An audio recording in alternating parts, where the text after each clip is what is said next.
Hello everyone, कैसे हैं आप सभी। तो स्वागत है आपका लर्न एंड फन कॉमर्स में। मैं हूं उशांक घई, आपका अकाउंट्स एडुकेटर, और हम लोग आज पढ़ने वाले हैं डिसोल्यूशन ऑफ पार्टनरशिप फर्म। तो सबसे पहला सवाल मेरा आप लोगों से यह है, what is the difference between dissolution of partnership and dissolution of partnership firm. तो डिसोल्यूशन ऑफ, मुझे पता आप लोगों ने जवाब दे दिया होगा, डिसोल्यूशन ऑफ पार्टनरशिप का जो मतलब होता है, देखो डिसोल्यूशन, एक सेकेंड भैया मार्कर, हाँ ठीक है। तो डिसोल्यूशन ऑफ पार्टनरशिप जो होगा, और एक होता है डिसोल्यूशन ऑफ पार्टनरशिप फर्म। फर्क है भैया, फर्क है। क्या फर्क है? पार्टनरशिप फर्म का डिसोल्यूशन का मतलब फर्म बंद हो गई, अब आगे बिजनेस नहीं चलेगा। लेकिन पार्टनरशिप का डिसोल्यूशन तो आप इस साल की शुरुआत से पढ़ते आ रहे हो। टर्म 1 में भी पढ़ा, टर्म 2 में भी पढ़ा। चेंज इन पीएसआर चैप्टर पढ़ा होगा आप लोगों ने एडमिशन चैप्टर पढ़ा था, ठीक है जी। आप लोगों ने डेथ पढ़ा, वन शॉट पढ़ाया उस दिन। आप लोगों ने रिटायरमेंट पढ़ा। तो इसमें क्या हो रहा है? इसमें यह हो रहा है कि जो ओल्ड पार्टनरशिप है वो मर रही है और न्यू पार्टनरशिप जो है वो पैदा हो रही है। चेंज इन पीएसआर में क्या होता है? पीएसआर बदल जाता है और नई पार्टनरशिप फर्म तो वहीं रहती है, पार्टनरशिप पैदा हो जाती है। एडमिशन में क्या होता है? ए और बी पार्टनर थे, सी आ गया बीच में तो नई पार्टनरशिप पैदा हो गई। डेथ में क्या होता है? एबीसी पार्टनर थे, ये मर गया, इनकी पार्टनरशिप स्टार्ट हो गई। एबीसी क्या होता है? सी चला गया तो इनकी पार्टनरशिप स्टार्ट हो गई। तो कहीं ना कहीं अगर हम ध्यान से देखें तो ये होता है पार्टनरशिप का डिसोल्यूशन। ये होगा पार्टनरशिप फर्म, यानी फर्म ही क्या हो गई? बर्बाद हो गई, आगे कंटिन्यू नहीं की जाएगी। Got it? ठीक है जी, ओके। तो ये है फर्म का डिसोल्यूशन। कैसे होगा? फर्म बंद हो गई। कोई दुकान बंद होती है तो क्या होता है? सारा माल बेचना पड़ता है, सारे असेट बेचने पड़ते हैं, उधारी पूरी करनी पड़ती है, तभी तो ताला लगाने देंगे वो लोग। समझ रहे हो? पार्टनर्स को अपना हिसाब किताब करके अपने अपने घर हो जाएंगे। तो हमें यहां पर क्या करना है? फर्म को बंद करना है। तो हम लोग कौन है? अकाउंटेंट लोग। तो हम फर्म को क्या करने जा रहे हैं? बंद। देखिए सवाल ये उठता है कि फर्म बंद क्यों होती है। तो ओरली सुन लो, फर्म बंद क्यों हो रही है। देखो बहुत सारे कारण हो सकते हैं, जिसका पहला कारण तो गवर्नमेंट हो सकती है। आपकी सरकार ने आपका बिजनेस ही बैन कर दिया, ठीक है जी। एट विल हो सकता है, बहुत सारे सालों से लॉसेस चल रहा है, कोविड में काम उठ नहीं पा रहा है, ठीक है जी। पार्टनर्स की आपस में बन नहीं रही है, तो वो एट विल हो सकता है, ठीक है जी। इंसॉल्वेंसी, इंसॉल्वेंट, बिजनेस तो लॉस दे ही रहा है, पार्टनरों का भी दिवालिया घोषित हो गया। कुछ पार्टनर या सारे पार्टनर्स का दिवालिया घोषित हो गया, तो उन्होंने क्या कहा? भैया बंदी कर दो, ठीक है जी, एटसेट्रा एटसेट्रा एटसेट्रा। बहुत सारे कारण हो सकते हैं एक बिजनेस के बंद होने के। तो फर्म बंद हो रही है, हमें क्या? हम तो अकाउंटेंट लोग हैं ना, हमारे को तो सैलरी पूरी मिलेगी, क्योंकि हम तो आखिरी में जाने वाले हैं। तो अब जब फर्म बंद हो रही है तो अकाउंट्स टू बी प्रिपेयर्ड। तो कौन कौन से अकाउंट आपके बनाए जाएंगे? हम लोग एज एन अकाउंटेंट क्या करेंगे? तो सबसे पहला जो अकाउंट आएगा वो आएगा रियलाइजेशन। रियलाइजेशन का असली अर्थ होता है to convert into cash. To convert into cash, दोनों चीजें। आपके जितने भी असेट्स होंगे या आपकी जितनी भी लायबिलिटी होंगी, हम उसको रियलाइज करने की कोशिश करेंगे, कैश में कन्वर्ट करने की कोशिश करेंगे। यानी असेट को बेच दो और लायबिलिटी को पे ऑफ कर दो। लायबिलिटी को पे ऑफ कर दो, असेट को बेच दो या रियलाइज। रियलाइज का मतलब समझते हो भाई? डेटर से पैसे ले लो, बीआर से पैसे ले लो, बैंक से पैसे निकलवा लो, इंश्योरेंस है तो उसको तोड़ दो, समझ रहे हो? खत्म कर दो उसको। और फिर अगर कोई असेट है, जैसे फिक्स असेट हो गया, मशीनरी हो गई, लैंड हो गई, पेटेंट्स हो गया, गुडविल हो गई, इन सबको आप बेच बाच के रियलाइज करा लो, पैसा आएगा, इनको पैसे दे दो, जो बच जाएगा पार्टनर्स ले जाएंगे, खत्म कहानी। पार्टनर्स का हिसाब किताब कर लेते हैं, वो आ गया पार्टनर्स कैपिटल अकाउंट। फिर पार्टनर्स का कैपिटल अकाउंट बना के ये देख लेंगे कौन पार्टनर कितना लेके जाएगा या कितना लेकर आएगा। जी हाँ, सही सुना, लेकर भी आना पड़ सकता है, क्योंकि फर्म अगर इतने सारे लॉसेस में है, पार्टनरशिप फर्म की जो लाइबिलिटी होती है वो क्या होती है, अनलिमिटेड होती है। अब अनलिमिटेड लाइबिलिटी के केस के अंदर क्या होता है, पार्टनर को घर से पैसा भी लाना पड़ सकता है। क्लियर है। उसके बाद हम सबसे इंपॉर्टेंट चीज बनाएंगे अपना कैश अकाउंट। कैश अकाउंट से हमें यह पता चलता है कि फर्म के अंदर जितना पैसा असेट को बेच बाच के आया, पार्टनर्स को दे दाकर आया, पार्टनर्स को दे देंगे ना, या तो पार्टनर्स ले कर आएंगे या ले जाएंगे, ठीक है जी, ओके, पैसे ले जाएंगे। या कैश बुक जो है हमारी, जो हमारी कैश बुक या बैंक बुक होगी, वो हमको ये बताएगी, ये एक्ट करेगी एज बैलेंस शीट, क्योंकि ये बताएगी कि कितना पैसा हमारे पास इनफ्लो में आया है और कितना पैसा हमारे पास आउटफ्लो से चला गया है, और हमारा ओपनिंग बैलेंस इतना था। तो ये आपको लगता है ये मैच करना चाहिए, इतना पहले था, इतना आया, इतना हमने दे दिया, या तो लायबिलिटी पे ऑफ कर दी या कैपिटल, बात तो एक ही है, या कैपिटल पे ऑफ कर दी। अब फर्म के गल्ले में, गल्ला मतलब समझते हो, ड्रॉर में 1 रुपया भी नहीं बचना चाहिए, तो ये मैच करनी चाहिए, ठीक है जी। तो दीज आर द 3 अकाउंट्स, पहले रियलाइजेशन, फिर पार्टनर कैपिटल, और फिर बैंक अकाउंट आपने बनाना है। क्लियर है। इस तरीके से आपने चलना है। तो what is the nature of realisation account? देखो, रियलाइजेशन अकाउंट नॉमिनल नेचर का होता है, क्योंकि इसके अंदर हम सारे असेट को बेचते हैं और सारी लायबिलिटी को टेक ओवर कर लेते हैं। अब जो रियलाइजेशन अकाउंट होता है, ध्यान समझने वाली बात है, प्रैक्टिस क्वेश्चन पे जाने से पहले देखो, आप बोलोगे सर सीधा प्रैक्टिस क्वेश्चन, कोई थ्योरी नहीं है इसकी। बेटा बहुत सारी थ्योरी है, लेकिन प्रैक्टिस क्वेश्चन करते करते साथ साथ आपको पॉइंट टू रिमेंबर बनाने पड़ेंगे।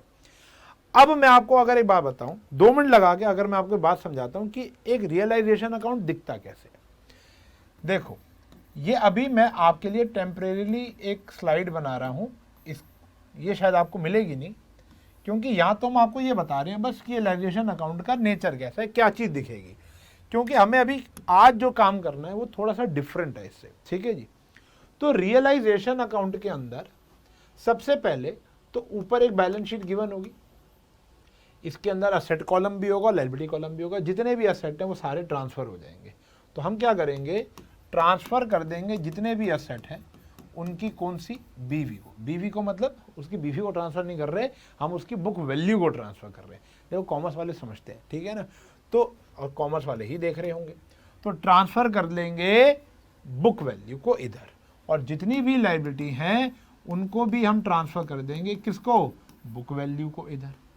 तो जितने भी बैलेंस शीट में बुक वैल्यू ऑफ एसेट्स हैं वो यहाँ आ जाएंगे, जितनी भी बैलेंस शीट में बुक वैल्यू ऑफ लायबिलिटीज हैं वो यहाँ। लायबिलिटी कौन सी होंगी, ये होंगी एक्सटर्नल लायबिलिटी, इस बात का भी ध्यान रखेंगे। एक होती है इंटरनल लायबिलिटी यानी कैपिटल, एक्सटर्नल, देखो कैपिटल क्या होगा, इंटरनल लायबिलिटी, या किसी पार्टनर ने लोन दे रखा है वो भी क्या होगा, इंटरनल। उसके अलावा सारी एक्सटर्नल होती है, सारी की सारी यहाँ पर आ जाएंगी। अब मान लेते हैं, मान लो कि मेरे जितने भी असेट थे, चाहे वो डेटर था, चाहे वो बीआर था, चाहे वो फर्नीचर था, लैंड था, प्लांट एंड मशीनरी थी, इन्वेस्टमेंट थी, वो सारी 1 लाख रुपए की थी। और इन सब को मैंने जब रियलाइज किया, कैश या बैंक से मेरे पास पैसे आए, वो आ गए 1,05,000 रुपया। ठीक है, सबको रियलाइज करने के बाद कितना पैसा आया, 1,05,000। और ये सारी की सारी जो मेरी लायबिलिटी थी वो थी बेटा, मान लेते हैं 50,000 रुपये। और जब मैंने इनको रियलाइज किया टू कैश या बैंक, यानी जब इसको मैंने पे किया होगा, जितनी भी लायबिलिटीज को पे किया, मान लेते हैं मैंने 47,000 पे किया, ठीक है, ये यहां पर आ गया। अब सिंपल सी बात यह है कि मुझे इस पूरे प्रोसेस में फायदा होगा या नुकसान होगा, ठीक है जी। अब मैंने क्या किया था, मैंने एक बंदे को हायर किया और उसको मैंने कैश दिया, क्या, रियलाइजेशन एक्सपेंस का। 2 मिनट की बात है, सुन लेते हैं।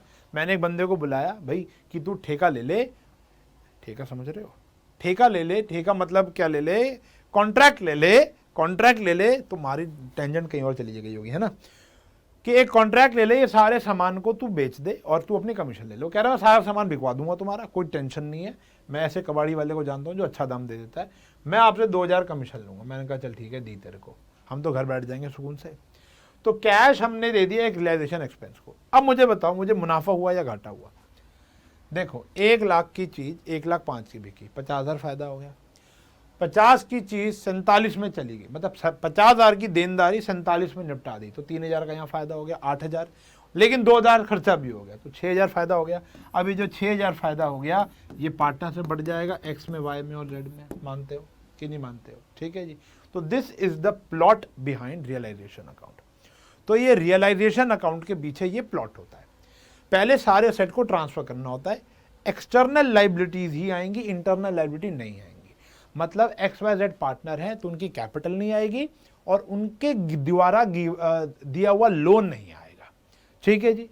अच्छा, लेकिन अगर मान लो मिसेज एक्स ने लोन दिया है, एक्स की वाइफ ने फर्म को लोन दिया है, तो वो आएगा क्योंकि वो बाहर की है। ठीक है ना, पार्टनर घर का होता है। क्लियर है, डन है। तो ये कुछ बातें हैं। अच्छा, पूरे चैप्टर के अंदर बहुत सारी बातें होंगी, आप प्लीज पॉज करके जो मैं हिंदी में बोलूंगा उसको अपनी भाषा में, हिंदी, अंग्रेजी, उर्दू, पंजाबी, बंगाली, उसको ऊपर लिख लेना, उसको आप मेंशन कर लेना। हर एक पेज पर एक आधा पॉइंट टू रिमेंबर जरूर आने वाला है। ठीक है जी। अब हम क्या कर रहे हैं, हम करने वाले हैं बेटा प्रैक्टिस क्वेश्चन। अब इस पूरे चैप्टर में there are 2 types of practice questions, 2 types. तो जो टाइप 1 है वो है ओनली जर्नल एंट्रीज। पूरे चैप्टर में अगर आप बुक उठाओ अपनी TS गरेवाल, 18-19 क्वेश्चन सिर्फ जर्नल एंट्री है। टाइप 2 है full fledge question, full fledged question, fledged question. ठीक है जी, इंग्लिश इज वेरी हाई। तो only journal entries and full fledged question. ध्यान समझना कि ये मोस्ट इंपॉर्टेंट है इस चैप्टर में। एक पल को आप ये सोच सकते हो कि मैं फुल फ्लेज क्वेश्चन को छोड़ जाऊं, छोड़ दो, मैं क्या कह रहा हूं, छोड़ दो, कोई दिक्कत नहीं है, लेकिन जर्नल एंट्री एक एक करनी है, पेपर में आनी ही यही है। मतलब अगर मेरे पास, मैम के पास 2 विकल्प होंगे तो 90% चांसेस है ये आने का, और 10%, ये भी बहुत ज्यादा बता दिया, 10% चांस होंगे फुल फ्लेज, यानी रियलाइजेशन, पार्टनर कैपिटल और बैंक अकाउंट। आपको मोस्ट प्रोबेबली क्या आने वाला है पेपर में, 100% तो नहीं कहूंगा, लेकिन मोस्ट प्रोबेबली कहूंगा कि जर्नल एंट्री आएंगी। तो आज हम उसकी प्रैक्टिस करने वाले हैं और अगली क्लास में भी थोड़ी सी प्रैक्टिस करके फिर फाइनल अकाउंट्स पे आ जाएंगे। क्लियर है? चलो, अब हम करेंगे जर्नल एंट्री। और जर्नल एंट्री को आपने समझना है, फील करना है कि रियलाइजेशन में कहाँ जाएगा, कैसे जाएगा। एंट्री तो हो जाएगी। पास journal entry of the following cases. पहला आता है रियलाइजेशन एक्सपेंस थे 5,000, अभी बताए थे ना। रियलाइजेशन, देखो मैं जनरल फॉर्मेट नहीं बना रहा हूं, लेकिन आपको बनाना है घर पर, ठीक है ना। तो ए पार्ट की एंट्री क्या आ गई, रियलाइजेशन एक्सपेंस है 5,000। नया अकाउंट कोई नहीं खोलेंगे क्योंकि फर्म ही बंद हो रही है, तो नया अकाउंट कोई नहीं खोलेंगे। जैसे मोहन को आपने 5,000 दिए तो मोहन टू कैश नहीं करेंगे। हम क्या करेंगे, जो भी खर्चा आएगा वो रियलाइजेशन को डेबिट कर देगा, और जो भी फायदा होगा, पैसा आएगा, वो रियलाइजेशन को क्रेडिट कर देगा।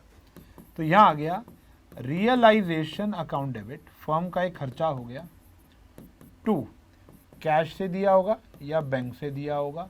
कितना अमाउंट आ गया बेटा, 5,000। क्लियर है? बी एंट्री पे चलते हैं। Expenses of realisation 600 but paid by Mohan a partner. Firm का खर्चा था 600 रुपये, लेकिन मोहन सामने खड़ा होगा, मोहन ने कहा ये ले भाई 600 रुपये और चला जा। मोहन फर्म से रिइंबर्समेंट ले लेगा, कोई बात नहीं। इस बारी फर्म की जेब से पैसा नहीं गया, लेकिन फर्म का खर्चा है। अभी फर्म का खर्चा कितना है, 600, लेकिन वो भी किसको दे देगी बाद में पैसे, मोहन। मोहन अपने हिसाब में लिख लेगा, तो मोहन की कैपिटल बढ़ गई। भाई अगर कोई फर्म के बिहाफ पर पेमेंट कर रहा है तो वो फर्म से रिइंबर्समेंट भी तो मांगेगा। तो realisation account debit to Mohan's capital account. Clear है? फिर आता है C, Mohan one of the partner of the firm was asked to look into the dissolution of the firm. तो 3 पार्टनर में से मोहन को बोल दिया भाई तेरी जिम्मेदारी है, सारे असेट को बेच के साइलेंट, मतलब पूरा रियलाइजेशन प्रोसेस तेरी जिम्मेदारी है, हम तेरे को क्या कर देंगे, 2,000 कमीशन दे देंगे, हम तेरे को 2,000 कमीशन दे देंगे। तो फर्म का एक और खर्चा आ गया। अब यहां पर हम commission account debit to Mohan नहीं करेंगे क्योंकि फर्म बंद हो रही है। अब नया खाता क्यों खोलें, बंद कैसे, पीएनएल अकाउंट तो बना नहीं रहे हम लोग, तो सारे खर्चे यहीं जाएंगे इसी अकाउंट में। Realisation account debit to Mohan, Mohan को देना है ना अभी, मोहन कैपिटल। अगर दे दिया होता कैश तो कैश आ जाता, अभी हमने तो कहा है कि हम तेरे को दे देंगे, भाई चिंता मत कर। डी पार्ट, एक मोटर कार थी, बुक वैल्यू जिसकी थी 50,000। सुनने वाली बात है, बड़ा इंपॉर्टेंट पॉइंट आ गया। 50,000 रुपए की एक बुक वैल्यू थी जो कि आपने ट्रांसफर कर ली होगी, और एक लाइबिलिटी थी जिसकी बुक वैल्यू थी 40,000, वो भी आपने ट्रांसफर कर ली होगी। अब आपने क्या कहा, मोटर कार जिसकी बुक वैल्यू 50,000 थी वो कौन ले गया, क्रेडिटर ले गया, बुक वैल्यू की थी 40,000 इन सेटलमेंट। तो जिस बंदे को 40,000 रुपए देने तो धारी, हमने कहा तू मोटर कार ले जा, वो जा जल्दी है ना तेरे को, तू कार ले जा। तो ऐसे करके हमने उसको निपटा दिया। तो आप मुझे बताओ, क्या कुछ रियलाइजेशन हुआ, पैसे वैसे आए गए? नहीं। जब एक असेट एक लायबिलिटी टेक ओवर कर जाती है, जब एक asset, point to remember one, जब एक असेट एक लायबिलिटी टेक ओवर कर जाती है तो हमारे बुक्स में कोई भी एंट्री नहीं होती, ये ध्यान रखना। हमारी बुक्स में कोई भी एंट्री पास नहीं की जाएगी। क्लियर है? Point to remember number one, जब भी कोई असेट एक लायबिलिटी टेक ओवर कर जाएगी, तो कोई भी एंट्री पास नहीं की जाएगी। हाँ, अगर इस क्वेश्चन में कहते कि भैया 50,000 रुपए की बुक वैल्यू है, कितने की बुक वैल्यू है, 50,000 की आपकी बुक वैल्यू है, आप 40,000 के क्रेडिटर हो, ठीक है जी, आप क्या हो, 40,000 के क्रेडिटर हैं, तो हम उसको बोलेंगे भाई देख तेरे को मैंने देने हैं 40,000 रुपए, मेरी चीज है 50,000 रुपए की, तो तू 10,000 मेरे को दे दे। अगर वो मान जाता है तो वो 10,000 की तो एंट्री होगी, लेकिन फुल सेटलमेंट में आपने एक असेट एक लायबिलिटी को दे दिया तो उसमें कोई एंट्री नहीं होगी। क्लियर है? वो बताएंगे जब 10,000 वाला केस आएगा तो वही बता देंगे। चले आगे और देखो, कह रहे हैं क्वेश्चन नंबर 2, रियलाइजेशन एक्सपेंसेस 10,000 रुपए के थे, were to be met by Mohan a partner but were paid by the firm. देखो, सुनने वाली बात है, समझना, Angrezi is very very important. इस चैप्टर में इंग्लिश शुड बी हाई, ठीक है जी, like me, I rest my case. Realisation expense 10,000 were to be met by Mohan. किसने देने थे? मोहन ने देने थे, ये फर्म का खर्चा नहीं था। मोहन ने कहा था कि मैं जिम्मेदारी लेता हूं डिसोल्यूशन एक्सपेंसेस की, मैं पे कर दूंगा, तुम्हें मुझे देने की भी जरूरत नहीं है। वही मेट कर रहा है, वही बियर करेगा अ पार्टनर। लेकिन अभी किसने पे कर दिया? बाय चांस फर्म ने। तो देखो, रियलाइजेशन अकाउंट में तो जाएगा नहीं क्योंकि फर्म का खर्चा नहीं है। तो देखो, सुनने वाली बात है अकाउंट वाले बच्चों, कैश या बैंक, फर्म की जेब से 10,000 तो चले गए, लेकिन 10,000 वो किससे लेगी? मोहन से लेगी। तो मोहन की कैपिटल क्या हो गई? कम हो गई। तो ये आ गई मोहन कैपिटल अकाउंट। कितना आ गया? 10,000। क्लियर है? आई होप समझ में आ गया होगा। मोहन की कैपिटल डेबिट हो गई 10,000 टू कैश या बैंक, कितना आ गया? 10,000। क्लियर है? चले, फिर महेश एक पार्टनर है, was paid remuneration of 25,000, he was to meet all expenses. अब रमेश, जैसे भी हमने किया था ना, कमीशन दे रहे थे मोहन को, पिछले क्वेश्चन में देखो हमने मोहन को कमीशन दी थी कि भैया तू संभाल ले सब कुछ, तू संभाल ले, 2,000 की कमीशन दी, तो हमने एंट्री क्या की थी? Realisation to Mohan. ऐसे ही यहां पर हमने किसको दे दी? महेश को दे दिया कि हम आपको 25,000, महेश पार्टनर वॉज पेड, उसको पे कर दिया है, उसको हमने पे कर दिया है, तो फर्म की जेब से तो पैसा चला गया, और ये खर्चा किसका है? फर्म का ही है। तो एंट्री हो गई रियलाइजेशन डेबिट 25,000 टू कैश या बैंक, टू कैश या बैंक। बात समझ में आ गई? टू कैश या बैंक। क्लियर है? तो ये फर्म का खर्चा था। अगर अभी दिए ना होते, वॉज पेड ना लिखा होता, वॉज टू बी पेड होता, तो हम यहां पर क्या लिख देते? महेश लिख देते।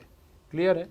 सी एंट्री देखो, सुरेश एक पार्टनर है, was paid remuneration of 20,000 and he was to meet all the expenses. हमने उसको एक ठेके पर एक काम दे दिया, हमने कहा कि भाई हम तेरे को 20,000 रुपए देते हैं, सारी ये काम करने की जिम्मेदारी तेरी, और जो खर्चा आएगा वो भी तू बियर करे। अब चाहे 20,000 से कम लगे तेरे, चाहे 20,000 से ज्यादा लगे, भाई सिंपल सी बात है। अगर आपको घर के अंदर रेनोवेशन करानी है तो 2 तरीके हैं, एक लेबर को बुलाओ, बोलो भैया ये ठेका है कि बता इस सारी दीवार को पेंट करने का कितना खर्चा लेगा, वो कहता है जी मैं माल समेत इतना ले लूंगा, ठीक है जी। अच्छा, एक दूसरा तरीका होता है कि आप बोलो भैया सामान मैं ला के दूंगा, तू बता पर डे की तेरी लेबर कितनी है, समझ रहे हो। तो यहां पर भी ऐसा ही है कि हमने सुरेश को बुलाया, मैंने कहा भाई तू 20,000 रुपये ले ले और सारा काम तू कर दे, और जो भी खर्चा होगा वो तेरे को बियर करना है। वो कहता है ठीक है 20,000 मेरे को दे देना। उसको हमने दे दिए 20,000 रुपये, and he was to meet all the expenses, सारे एक्सपेंसेस वो बियर करेगा। Firm paid an expense of 5,000, लेकिन ये एक्सपेंस किसको बियर करने चाहिए थे? सुरेश को। सुनते रहना, अब देखो, फर्म का एक्चुअल एक्सपेंस जो होना चाहिए, जो बात हुई थी वो 20,000 की हुई थी, लेकिन फर्म की जेब से कितने पैसे जा चुके हैं? देखो, फर्म की जेब से वॉज पेड 20,000 हमने सुरेश को भी दे दिए और 5,000 रुपये हमने खर्चा भी अपनी जेब से कर दिया, तो हमारी जेब से कितने चले गए? 25,000। क्या हम अब सुरेश से 5,000 वापसी लेंगे? भाई तेरे को हमने 20,000 जब दे दिए और तेरी जिम्मेदारी थी सारे एक्सपेंसेस को बियर करना, तो अब 5,000 जो हमने तेरे बिहाफ पे कर दिए वो हमें दे दे, तो हम उसकी कैपिटल क्या कर देंगे? डेबिट। तो एंट्री तोड़ तोड़ के समझ समझ के बनाओ तो बनेगी, क्यों नहीं बनेगी? कहीं जाएगी। बात समझ में आ गई? रियलाइजेशन में फर्म का खर्चा या इनकम आएगी। फर्म का खर्चा कितना था? 20,000 रुपया। कैश हमारी जेब से चला गया, फर्म की जेब से चला गया कितना? 25,000 रुपया। 25,000 कैसे? 5,000 रुपये तो हमने उसके बिहाफ पे दे दिया, 20,000 हमने उसको भी पकड़ा दिया था। अब हम उससे कितने लेंगे बेटा? 5,000 वापसी ले लेंगे। क्लियर है? चलो थर्ड क्वेश्चन देखेंगे। ए पार्ट, रियलाइजेशन एक्सपेंस है 10,000 what and paid by the firm on the behalf of Alok. Firm ने आलोक के बिहाफ पे पे कर दिया, a partner whom it was agreed at 75,000। हमने आलोक के साथ ठेका किया था 75,000 रुपये में हम तेरे को ये दे देंगे, एग्रीड था। तो फर्म का एक्चुअल खर्चा कितना होना चाहिए था? जो ठेका हुआ था 75,000, किसके साथ? आलोक के साथ। ठीक है जी, लेकिन फर्म ने अभी अपनी जेब से कितना पे कर दिया? कैश लिख देते हैं खाली, 10,000। तो अब फर्म आलोक को कितना देगी? जल्दी बता दो। आलोक को सिर्फ 65,000 ही तो पे करने को मिलेंगे, हाँ या ना? तो देखो, रियलाइजेशन एक्सपेंस 10,000 थे, फर्म ने पे कर दिए on the behalf of Alok, a partner जिसको एग्री किया गया था 75,000 में। तो फर्म का खर्चा था 75, एक्चुअल में फर्म ने उसके साथ जो भी मेहनत उसको दे रहे 75 में एग्री हो गया, और 10,000 एक्चुअल खर्चा है जो कि फर्म ने पे कर दिया। तो आलोक अब फर्म से सिर्फ 65,000 ही तो मान पाएगा।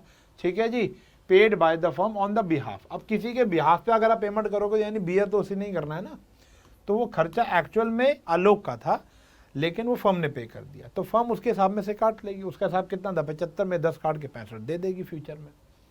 समझ में आई? रियलाइजेशन एक्सपेंस 5,000 थे।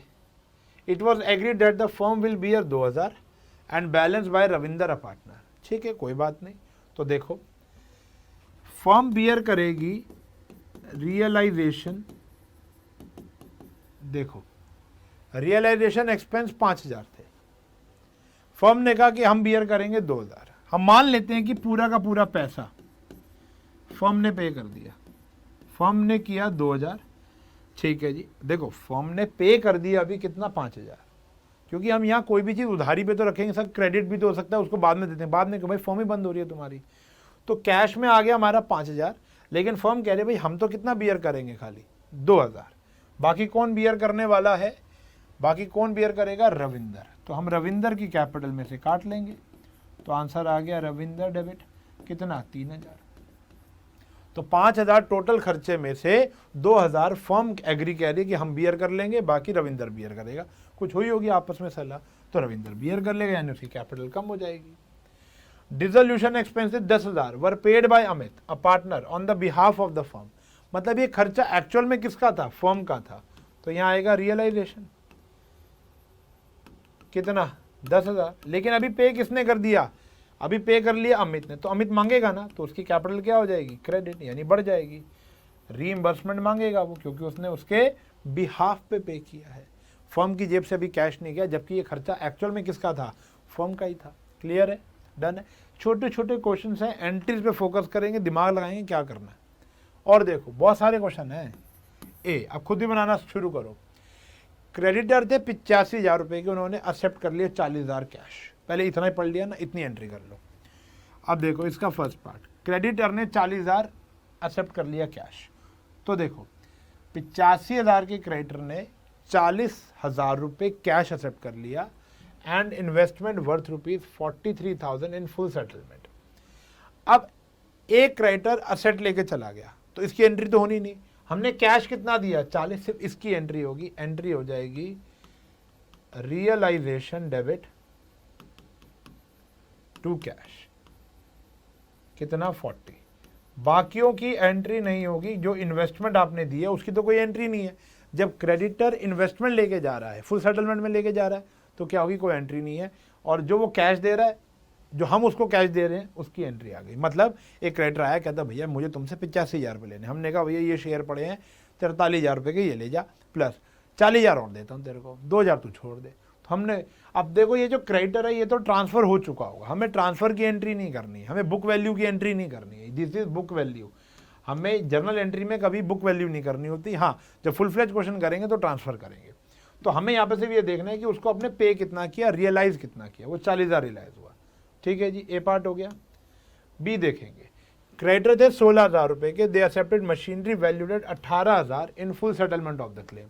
तो इसकी तो कोई एंट्री होगी नहीं, हाँ या ना। अभी बताया था जब एक असेट एक लायबिलिटी टेक ओवर करेगी तो उसकी भी कोई एंट्री नहीं होती है। बात समझ में आ गई।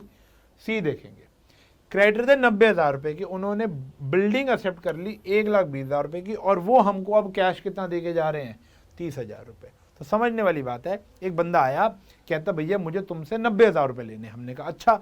तो हमने उसको जब 90,000 रुपये देने हैं, तो हमने कहा भैया एक बिल्डिंग पड़ी है हमारे पास 1,20,000 रुपये की, क्या बोलेगा, हाँ। कहता मैं कहा लेकिन बाकी पैसे, कहता हमसे ले लो। तो हमको तो पैसे मिले हैं ना अब, तो वो 90 और 90 की तो एंट्री खत्म होगी, वो हमें करनी नहीं, लेकिन 30,000 जो मिले उसकी तो एंट्री होगी ना। तो ये आ गया cash account debit to realisation account. कितना आ गया, 30,000, जो आपको कैश मिला है, ये आ गया 30,000। बात समझ में आ गई। ये जो आपको कैश मिला उसकी एंट्री आप कर लेंगे। क्लियर है, डन। आगे बढ़े, सिंपल। फिफ्थ क्वेश्चन कह रहे एंट्री पास करनी है, following transaction on the dissolution of firm P and Q after various asset other than cash and outside liability has been transfer to the realisation account. वो already transfer हो चुकी है। तो bank loan था 12,000, पे कर दिया। ठीक है जी, तो ए एंट्री, बैंक लोन पे करोगे तो क्या होगा, realisation account debit, bank loan pay करोगे टू कैश या बैंक अकाउंट। कितना था बेटा, 12,000 रुपये, आपने इसको पे कर दिया। सिंपल सी एंट्री है, कोई दिक्कत नहीं है, बैंक लोन पे ऐसे ही होगा।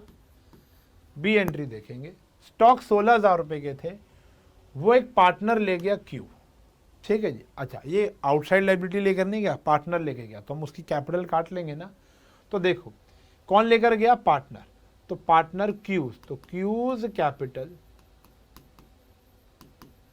To realisation. जब भी हम कोई अपना सेट बेचते हैं तो कैश टू रियलाइजेशन होगी। एंट्री क्या होगी, कैश टू रियलाइजेशन। यहाँ पैसा नहीं आया तो क्यू की कैपिटल कम हो गई। मतलब अगर हम यही स्टॉक बेचते, कैश में बेचते, तो एंट्री होती हमारी कैश टू रियलाइजेशन। लेकिन अभी ये क्यू लेकर गया तो क्यू कैपिटल टू रियलाइजेशन हो जाएगी 16,000 रुपये में से।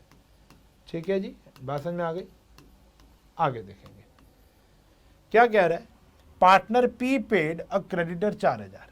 पार्टनर पी ने एक क्रेडिटर को पे कर दिया, तो फर्म को पे करना चाहिए था, तो पी मांगेगा ना पैसे। तो फर्म का खर्चा था रियलाइजेशन, फर्म को पे करना था 4,000 रुपये, जो कि अभी किसने पे कर दिया, पी ने। तो पी की कैपिटल को हम क्या कर देंगे, क्रेडिट। पी अपने जब हिसाब करेगा तो फर्म से पैसे मांग लेगा।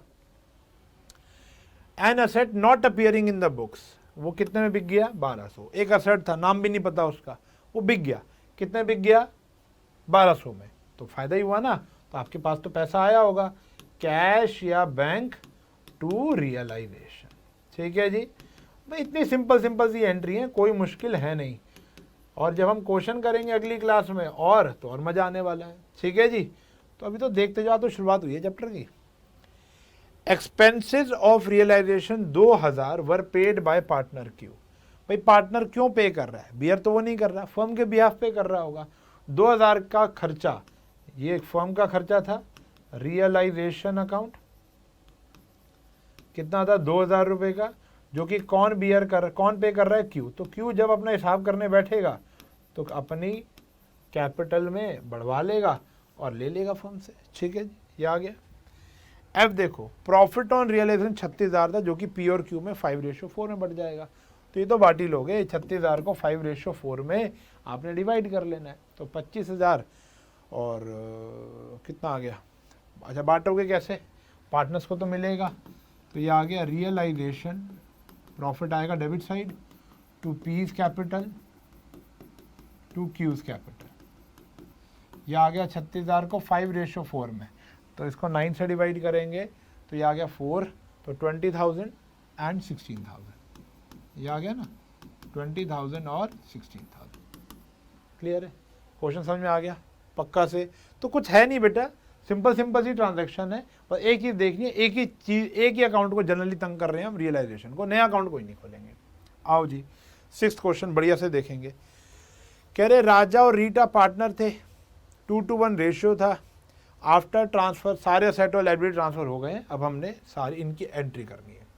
एक डेटर था whose debt of 90,000 has been written off as bad, paid 88,000 in full settlement। पिछले साल हमने उसको 90,000 रुपये का घोषित कर दिया था, आज वो हमको कितने पैसे दे गया बेटा? 88,000। तो फायदा ही फायदा है। तो आप एंट्री क्या करने वाले हो? पैसा तो आया आपके पास, तो कैश या बैंक अकाउंट टू रियलाइजेशन 88,000, यही तो आया बेटा। समझ में आई बात? क्लियर है? पैसा आया, आने में तो यही एंट्री करनी है, जाने में रियलाइजेशन टू कैश बैंक करनी है। क्रेडिटर थे 1,21,000 रुपए के, were due to be paid, accepted 71,000 रुपए का स्टॉक, तो 71,000 की तो एंट्री खत्म होगी 71, and balance was paid by them by cheque. तो 1,21,000 रुपए में से आपने 71 का तो दे दिया, इसकी तो कोई एंट्री होगी नहीं, बचा कितना? 50,000, ये आपने चेक के थ्रू दे दिया। तो एंट्री क्या हो जाएगी? रियलाइजेशन डेबिट टू चेक, यानी बैंक आ गया। कैश या बैंक दोनों लिख सकते हो, क्योंकि हम लास्ट में एक ही अकाउंट बनाने वाले हैं, वो है कैश एंड बैंक अकाउंट। ठीक है जी, आगे बढ़े। Raja had given a loan to the firm 18,000, तो ये पार्टनर का लोन है। He was paid 17,000 in full settlement of his loan. तो पॉइंट टू रिमेंबर 2 आ गया जी। अब ढंग से लिख लो, पॉइंट टू रिमेंबर 2 क्या कहता है कि अगर पार्टनर का लोन है, मैंने आपको क्या कहा था, अगर पार्टनर का लोन है, ये अगली क्लास में हम इसको फुल फ्लेज में भी लिखेंगे। अगर कोई पार्टनर का लोन है, समझने वाली बात है, वो हमने रियलाइजेशन में ट्रांसफर नहीं किया था, क्योंकि यहां पर क्या लिखी है बेटा? External liability. क्या लिखी है? एक्सटर्नल। और पार्टनर का लोन एक्सटर्नल लायबिलिटी नहीं होता। तो पार्टनर का जो लोन है वो हमने अभी तक रियलाइजेशन में ट्रांसफर नहीं किया हुआ है। एक्चुअल में हम करते भी नहीं है, मैंने आपको मना किया था नहीं करने, लेकिन ये एक्सेप्शनल केस है। अगर हम कहते हैं कि पार्टनर का लोन था 18,000 रुपये और हमने उसको 18,000 रुपये पूरे देंगे फ्यूचर में, या क्वेश्चन साइलेंट है, दोनों में। अगर क्वेश्चन साइलेंट है पार्टनर के लोन के लेकर, या पूरा का पूरा पे करोगे, तो वो सीधा उसकी कैपिटल अकाउंट में जाएगा, रियलाइजेशन अकाउंट में नहीं जाएगा। ये पॉइंट टू रिमेंबर 2 लिख लो।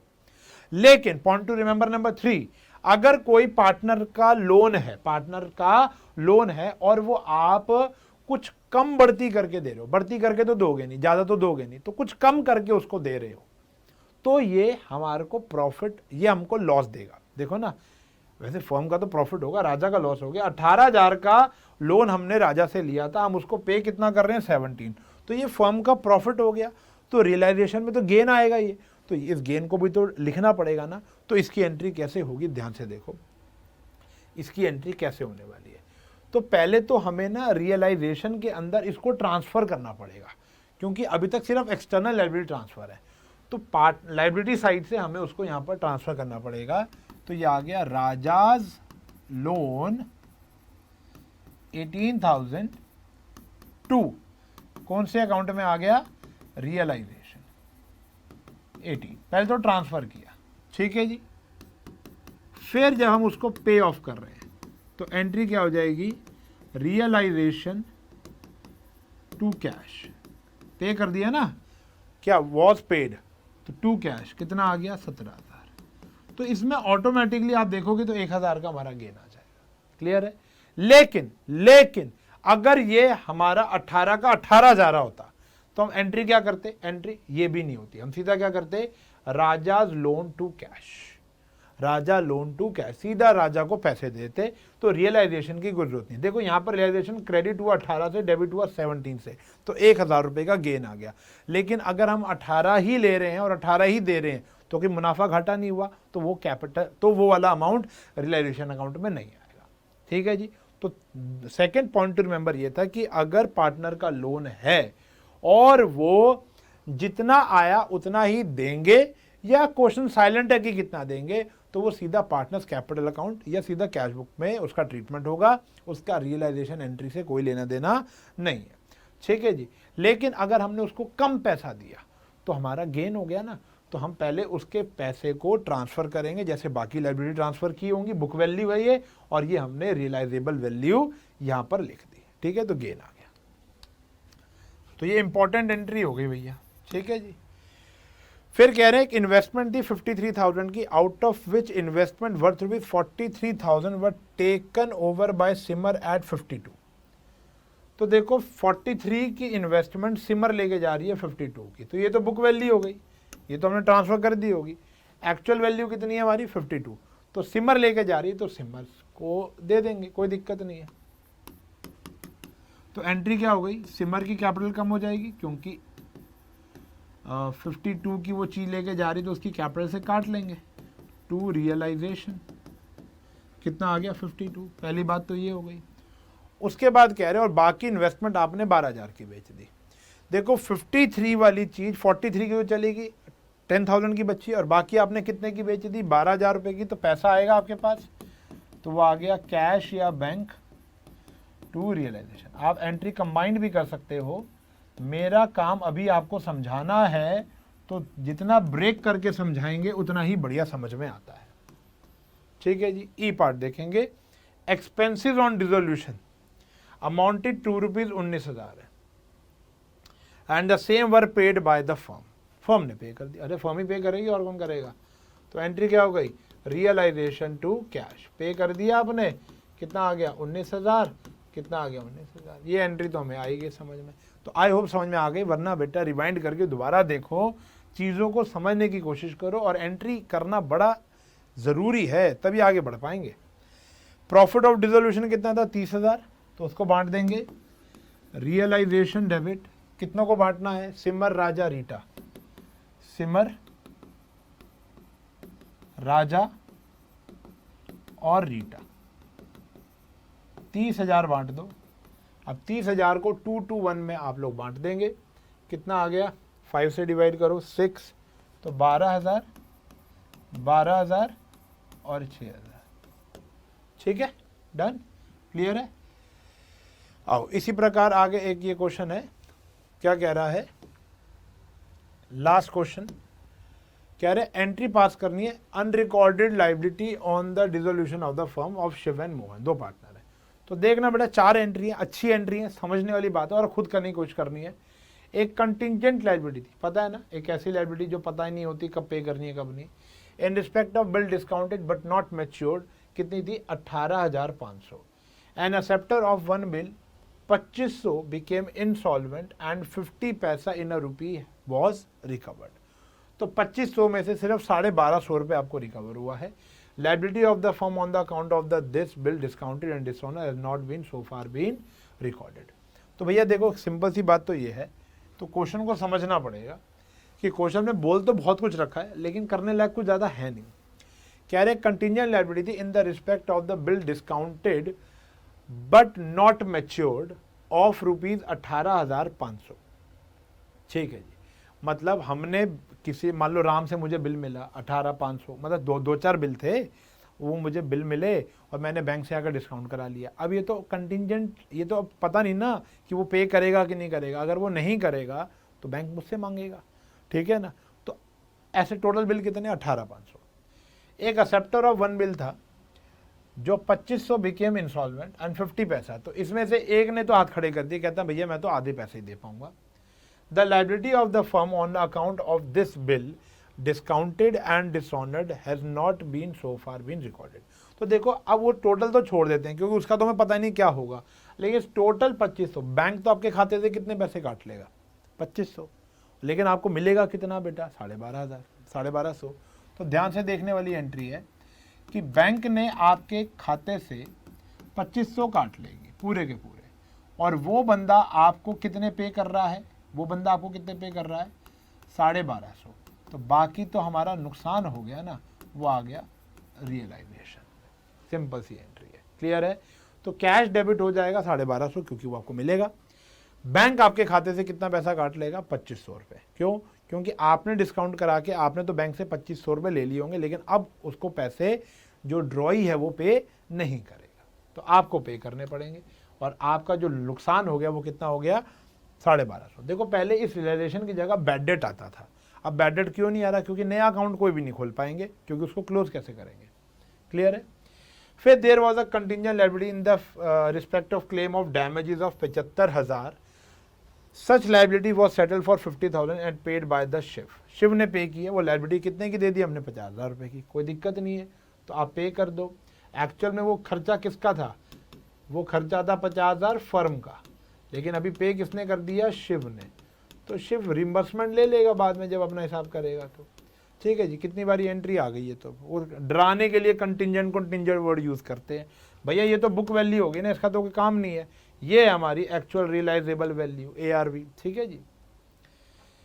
Firm will have to pay 10,000 for the compensation of injured employ, तो यानी वो वर्कमैन कंपनसेशन हो गया। Was contingent liability not accepted by the firm. अभी तक फर्म ने एक्सेप्ट नहीं की थी, मतलब एक बंदा गिर गया होगा, टूट गया होगा, इंजरी हो गई होगी, तो उसने क्लेम डाल रखा था फर्म के बिहाफ पे। उसने कहा था कि भैया मुझे कंपनसेशन पे कर दो, कितने रुपए का? 10,000। अभी तक कंपनी नहीं मान रही थी, अभी तक फर्म नहीं मान रही थी, लेकिन आज जाकर फर्म ने मान लिया कि हम तेरे को दे देते हैं। तो एंट्री हो गई रियलाइजेशन टू कैश। कितना दे देंगे हम उसको अब? 10,000 रुपये। तो सिंपल सी भैया, यहाँ पर तो कॉम्प्लिकेशन है ही नहीं ना। खर्चा जा रहा है तो रियलाइजेशन टू कैश, आ रहा है तो कैश रियलाइजेशन। पैसा इन्वॉल्व नहीं, कोई पार्टनर इन्वॉल्व है तो पार्टनर को इन्वॉल्व कर लो, सिंपल सी बात है। 5,000 for damages claim for the customer has been disputed by the firm, it was settled 70% of the compromise. तो मतलब 5,000 का 70% यानी 3500 में 5,000 का कितना परसेंट? 70% का मतलब हो गया 3500 रुपये में हमने मामला रफा दफा करवा दिया। ठीक है जी, 3500 में मामला रफा दफा हो गया। क्लियर है, डन है, आगे बढ़ें। ठीक है जी। अच्छा, तो अब क्या हो गया? तो हमको तो पैसा देना पड़ेगा, तो एंट्री क्या हो जाएगी? रियलाइजेशन टू कैश, मामला रफा दफा कितने का? 3500 रुपये का। क्लियर है, डन। तो ये है बेटा जर्नल एंट्रीज। जितनी जर्नल एंट्रीज कर पाओ उतनी कर लो। जितना ज़्यादा जर्नलाइज करोगे, इलस्ट्रेशंस करोगे, क्वेश्चंस करोगे, उतना अगली क्लास में ज़्यादा समझ में आएगा। क्लियर है, डन है। तो आज हम लोगों ने जितनी भी जर्नल एंट्री पॉसिबल हो सकती हैं वो की है। कुछ और करेंगे अगली क्लास में और फिर फुल फ्लेज क्वेश्चन पर आके इस चैप्टर को ख़त्म कर देंगे। लेकिन मेरी एक बात ध्यान रखना, आपको फोकस जो है वो सबसे ज़्यादा रखना है किस पर? फोकस जो है सबसे ज़्यादा किस पर रखना है? जर्नल एंट्री पर। तो ताबड़तोड़ तरीके से, बढ़िया तरीके से आपने इन सारी जर्नल एंट्री की प्रैक्टिस कर लेनी है और फिर अगली क्लास में मिलेंगे। ठीक है जी, चलिए तो मिलेंगे हम अगली क्लास में इसके लास्ट पार्ट के साथ। तब तक के लिए बाय बाय।